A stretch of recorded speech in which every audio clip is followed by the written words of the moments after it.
Pernahkah kamu membayangkan, di balik riuhnya lalu lintas Cirebon dan aroma terasi yang semerbak di pasar tradisional, tersimpan jejak-jejak suci para ulama yang menyalakan obor ilmu Islam selama berabad-abad. Ya, Cirebon, kota yang dijuluki kota wali, bukan hanya menyimpan sejarah kerajaan Islam, tetapi juga rumah bagi pesantren-pesantren tua yang usianya bahkan sudah lebih dari 100 tahun.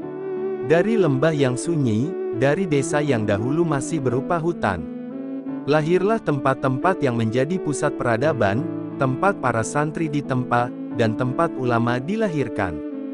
Inilah kisah 6 pesantren tua di Cirebon yang telah berdiri lebih dari 1 abad. Namun semangatnya tetap menyala, tak pernah padam, meski zaman terus berubah.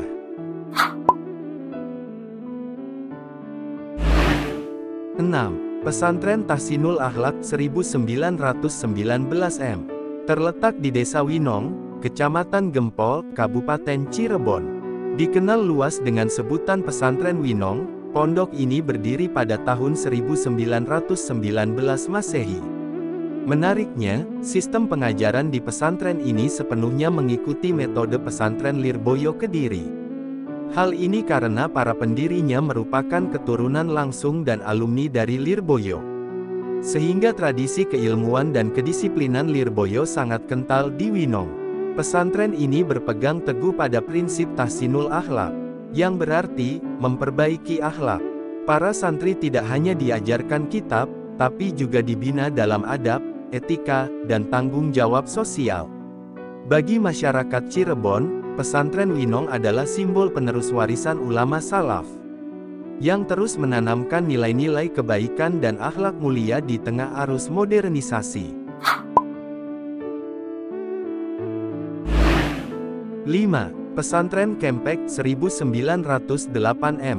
Sekitar 14 km di sebelah barat kota Cirebon, terdapat sebuah pesantren yang hingga kini dikenal karena kedalaman ilmunya, yaitu Pesantren Kempek, didirikan pada tahun 1908 Masehi oleh Kiai Haji Harun, putra pasangan Kiai Haji Abdul Jalil dari Pekalongan dan Nyai Haji Kamali dari Kedongdong. Mbah Harun dikenal sebagai ulama karismatik yang ahli dalam ilmu alat, yakni ilmu nahwu dan saraf, 2 cabang ilmu penting dalam memahami kitab kuning. Beliau menekankan agar para santri benar-benar memahami bahasa Arab sebelum menyentuh makna ayat dan hadis. Dari sinilah, pesantren Kempek dikenal sebagai pesantren ilmu alat, tempat para santri ditempa dengan kedisiplinan dan keilmuan yang mendalam. Kini, pesantren ini terus berkembang dan melahirkan banyak tokoh besar. Namun nilai-nilai kesederhanaan dan ketawaduan Mbah Harun tetap hidup di hati para santrinya, menjadi ruh yang tak lekang oleh waktu.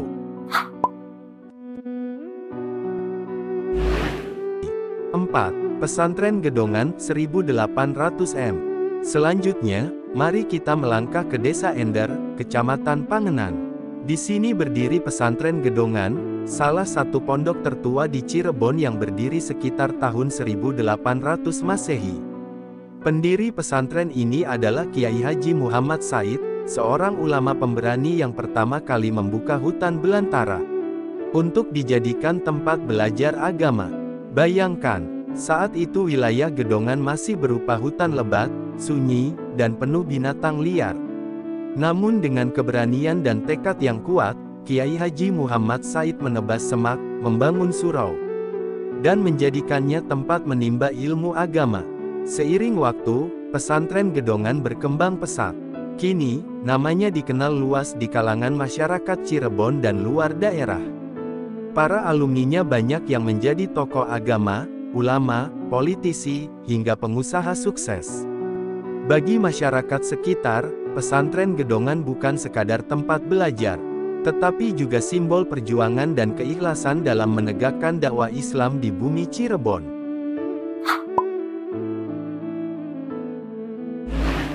3. Pesantren Al-Jauhariyah Balerante 1779 M.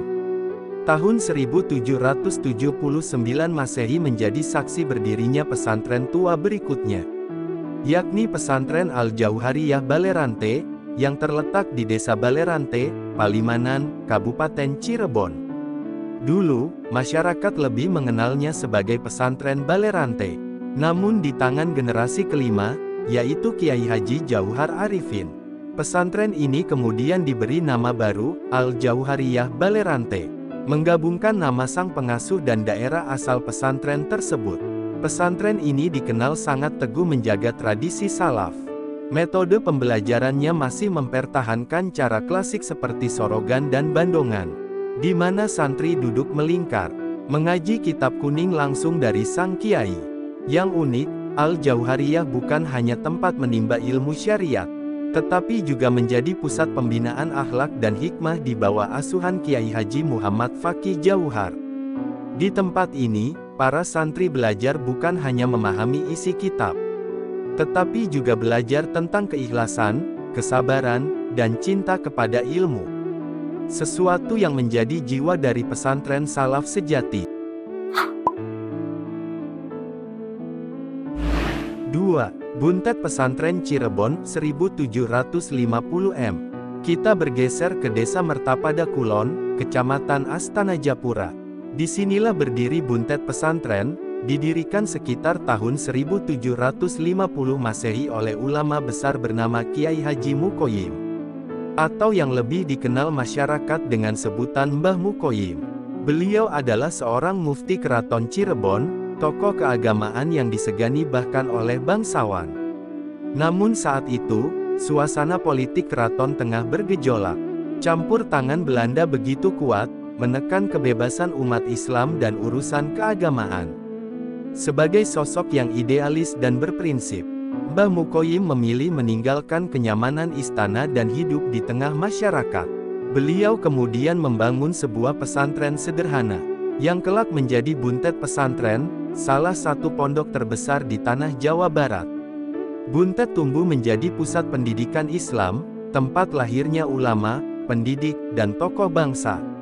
Kini, pesantren ini dikelola oleh Yayasan Lembaga Pendidikan Islam YLPI, dan telah berkembang menjadi kompleks besar dengan puluhan pesantren dan lembaga pendidikan formal di bawah naungannya. Di balik pagar tuanya, semangat perjuangan Mbah Mukoyim masih terasa. Semangat melawan kebatilan, menjaga akidah, dan mendidik generasi yang berani berkata benar.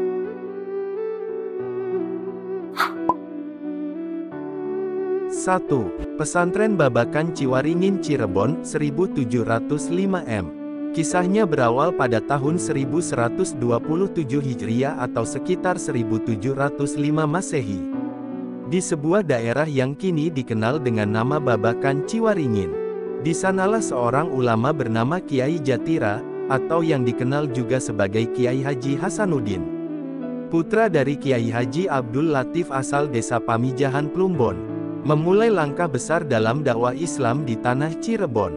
Kiai Jatira bukan hanya seorang ulama, tetapi juga seorang pejuang agama yang begitu dekat dengan masyarakat miskin. Beliau dikenal sederhana, bersahaja, dan tak pernah membedakan siapa yang datang menimba ilmu. Entah anak petani, nelayan, atau bangsawan keraton sekalipun.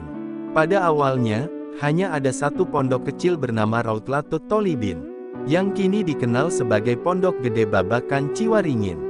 Dari sanalah kemudian tumbuh ratusan pondok kecil lain, hingga menjadikan kawasan Babakan Ciwaringin dikenal sebagai salah satu pusat pesantren tertua dan terbesar di Cirebon.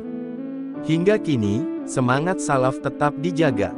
Santri-santrinya masih belajar dengan metode klasik, sorogan, bandongan, dan talaki, mewarisi ilmu sebagaimana diajarkan para ulama terdahulu.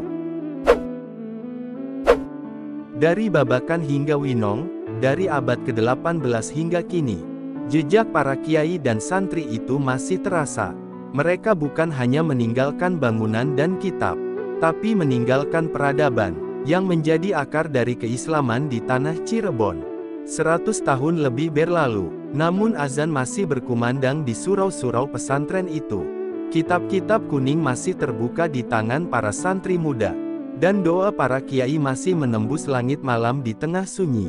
Inilah Cirebon, kota para wali, kota ilmu, dan kota yang tak pernah padam dari cahaya pesantren.